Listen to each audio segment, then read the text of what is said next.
राधे राधे दोस्तों।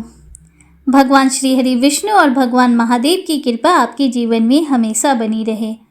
आप सभी को चैत्र मास के कृष्ण पक्ष की एकादशी की बहुत बहुत शुभकामनाएं। इस वीडियो में आज मैं आपको चैत्र मास कृष्ण पक्ष की एकादशी की व्रत कथा का श्रवण कराने जा रही हूँ। दोस्तों, चैत्र मास के कृष्ण पक्ष में आने वाली एकादशी को पाप मोचनी एकादशी कहते हैं। ऐसा कहा जाता है कि जो भी भक्त पाप मोचनी एकादशी का व्रत रखते हैं, उनके जाने अनजाने में किए गए जन्म जन्मांतर के सभी पाप स्वतः ही जलकर भस्म हो जाते हैं। इस व्रत को करने से सहस्त्र गौदान का फल प्राप्त होता है। यदि भक्त श्रद्धा पूर्वक इस व्रत को करते हैं तो भगवान श्री हरि विष्णु उनकी सभी मनोकामनाओं को अवश्य ही पूर्ण करते हैं। आइए भगवान श्री हरि विष्णु और माता लक्ष्मी के पावन नामों का जप करते हुए पाप मोचनी एकादशी की व्रत कथा का प्रारंभ करते हैं। प्रेम से बोलिए गौरी पुत्री गणेश की जय। एक समय अर्जुन ने भगवान श्री कृष्ण से कहा, हे मधुसूदन, आपने फाल्गुन मास के शुक्ल पक्ष की एकादशी अर्थात आमलकी एकादशी के बारे में विस्तार पूर्वक बतलाया।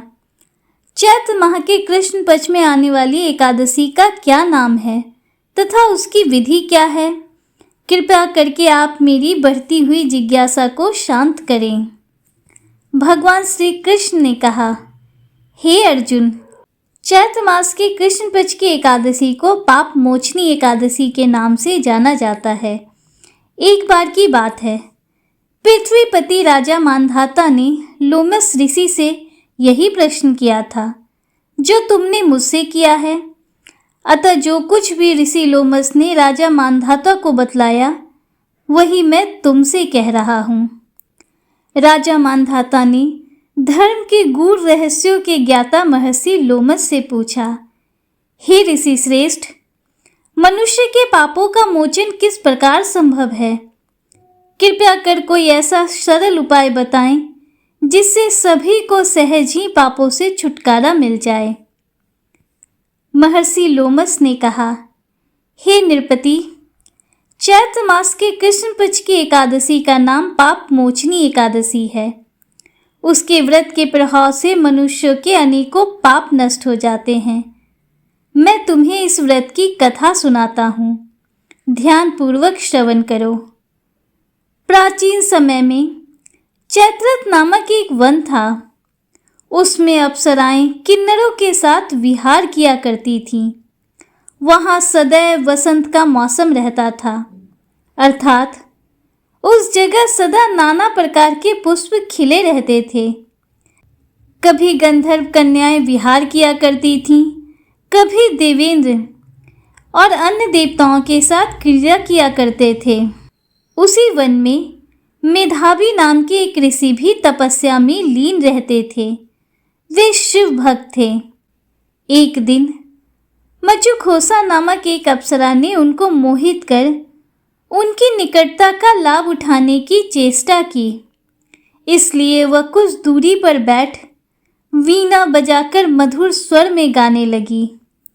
उसी समय शिव भक्त महर्षि मेधावी को कामदेव भी जीतने का प्रयास करने लगे। कामदेव ने उस सुंदर अप्सरा के भ्रू का धनुष्य बनाया, कटाक्ष को उसकी प्रत्यंचा बनाई और उसके नेत्रों को मचुघोषा अप्सरा का सेनापति बनाया। इस तरह कामदेव अपने शत्रु भक्त को जीतने को तैयार हुआ। उस समय महर्षि मेधावी युवा अवस्था में थे और काफी हष्टपुष्ट थे। उन्होंने यज्ञोपवीत तथा दंड धारण कर रखा था। वे दूसरे कामदेव के समान प्रतीत हो रहे थे।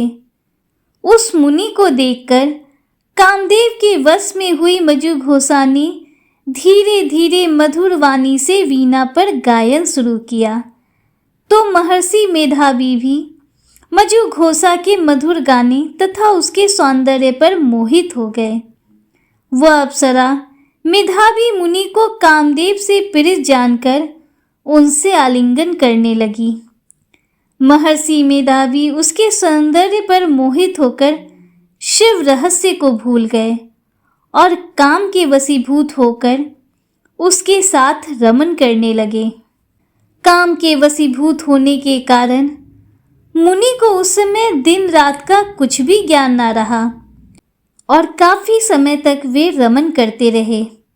तदुपरांत मज्जू घोषा उस मुनि से बोली, हे ऋषिवर, अब मुझे बहुत समय हो गया है, अतः स्वर्ग जाने की आज्ञा दीजिए। अप्सरा की बात सुनकर ऋषि ने कहा, हे मोहिनी, संध्या को तो आई हो, प्रातःकाल होने पर चली जाना।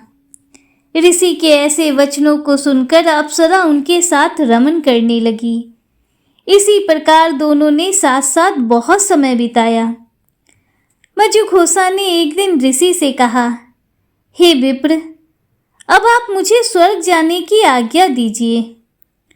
मुनि ने इस बार भी वही कहा, हे रूपसी, अभी ज्यादा समय व्यतीत नहीं हुआ है, कुछ समय और ठहरो। मुनि की बात सुन अप्सरा ने कहा, हे ऋषिवर, आपकी रात तो बहुत लंबी है। आप स्वयं ही सोचिए कि मुझे आपके पास आए कितना समय हो गया। अब और ज्यादा समय तक ठहरना क्या उचित है? अप्सरा की बात सुनकर मुनि को समय का बोध हुआ और वह गंभीरता पूर्वक विचार करने लगे। जब उन्हें समय का ज्ञान हुआ कि उन्हें रमन करते 57 वर्ष व्यतीत हो चुके हैं, तो उस अप्सरा को वह काल का रूप समझने लगे। इतना ज्यादा समय भोग विलास में व्यर्थ चला जाने पर उन्हें बड़ा क्रोध आया। अब वह भयंकर क्रोध में जलते हुए उस तप नाश करने वाली अप्सरा की तरफ भ्रुकुटी तानकर देखने लगे। क्रोध से उनके अधर कांपने लगे और इंद्रियां बेकाबू होने लगीं। क्रोध से थरथराते स्वर में मुनि ने उस अप्सरा से कहा, मेरे तप को नष्ट करने वाली दुष्टा, तू महापापिन और बहुत ही दुराचारिणी है। तुझ पर धिक्कार है। अब तू मेरे श्राप से पिशाचनी बन जा। मुनि के क्रोध युक्त श्राप से वह अप्सरा पिशाचनी बन गई। यह देख वह व्यथित होकर बोली, हे ऋषिवर, अब मुझ पर क्रोध त्याग कर आप प्रसन्न होइए और कृपा करके बताइए कि इस श्राप का निवारण किस प्रकार होगा। विद्वानों ने कहा है, साधुओं की संगत अच्छा फल देने वाली होती है और आपके साथ तो मेरे बहुत वर्ष व्यतीत हुए हैं, अतः अब आप मुझ पर प्रसन्न हो जाइए। अन्यथा लोग कहेंगे कि एक पुण्य आत्मा के साथ रहने पर मज्जू घोषा को पिशाचनी बनना पड़ा। मज्जू घोषा की बात सुनकर मुनि को अपने क्रोध पर अत्यंत गलानी हुई, साथ ही अपनी अपकीर्ति का भय भी हुआ। अतः पिशाचनी बनी मज्जू घोषा से मुनि ने कहा, तूने मेरा बड़ा बुरा किया है, किंतु फिर भी मैं तुझे इस श्राप से मुक्ति का उपाय बतलाता हूँ। चैत्र मास के कृष्ण पक्ष की जो एकादशी है, उसका नाम पाप मोचनी है। उस एकादशी का उपवास करने से तेरी पिशाचनी की देह से मुक्ति हो जाएगी। ऐसा कहकर मुनि ने उसको व्रत का सारा विधान समझा दिया। फिर अपने पापों का प्रायश्चित करने के लिए वे अपने पिता च्यवन ऋषि के पास गए। च्यवन ऋषि ने अपने पुत्र मेधावी को देखकर कहा, हे पुत्र, ऐसा क्या किया है तूने कि तेरे सभी तप नष्ट हो गए हैं, जिससे तुम्हारा समस्त तेज मलिन हो गया है। मेधावी मुनि ने लज्जा से अपना सिर झुकाकर कहा, पिताश्री, मैंने एक अप्सरा से रमन करके बहुत बड़ा पाप किया है। इसी पाप के कारण संभवतः मेरा सारा तेज और मेरे तप नष्ट हो गए हैं। कृपया करके आप इस पाप से छूटने का उपाय बतलाइए। ऋषि ने कहा, हे पुत्र, तुम चैत्र माह के कृष्ण पक्ष की पाप मोचनी एकादशी का विधि पूर्वक और भक्ति पूर्वक उपवास करो। इससे तुम्हारे सभी पाप नष्ट हो जाएंगे। अपने पिता च्यवन ऋषि के वचनों को सुनकर मेधावी मुनि ने पाप मोचनी एकादशी का विधि पूर्वक व्रत किया। उसके प्रभाव से उनके सभी पाप नष्ट हो गए। मजुघोषा अप्सरा भी पाप मोचनी एकादशी का उपवास करने से पिशाचनी की देह से छूट गई और पुनः अपना सुंदर रूप धारण कर स्वर्ग लोक में चली गई। लोमस मुनि ने कहा, हे राजन, इस पाप मोचनी एकादशी के प्रभाव से समस्त पाप नष्ट हो जाते हैं। इस एकादशी की कथा के श्रवण और पठन से 1000 गौदान करने का फल प्राप्त होता है।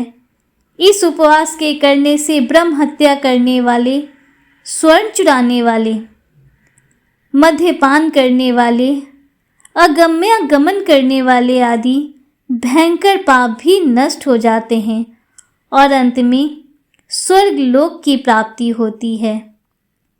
प्रेम से बोलिए भगवान श्री हरि विष्णु की जय, माता लक्ष्मी की जय। दोस्तों, पाप मोचनी एकादशी की व्रत कथा का समापन हुआ। उम्मीद करती हूँ कि आपको वीडियो अच्छा लगा होगा। अगर आपको वीडियो थोड़ा सा भी अच्छा लगा हो तो वीडियो को लाइक कीजिए, दूसरों के साथ शेयर कीजिए, कमेंट में हर हर महादेव, जय श्री राधे कृष्णा जरूर लिखिए। हमारे चैनल पर ऐसी ही रोचक कथाओं को सुनने के लिए चैनल को सब्सक्राइब कीजिए, बेल आइकन जरूर प्रेस कीजिए, जिससे आगे भी आपको ऐसी ही रोचक जानकारियाँ मिलती रहें।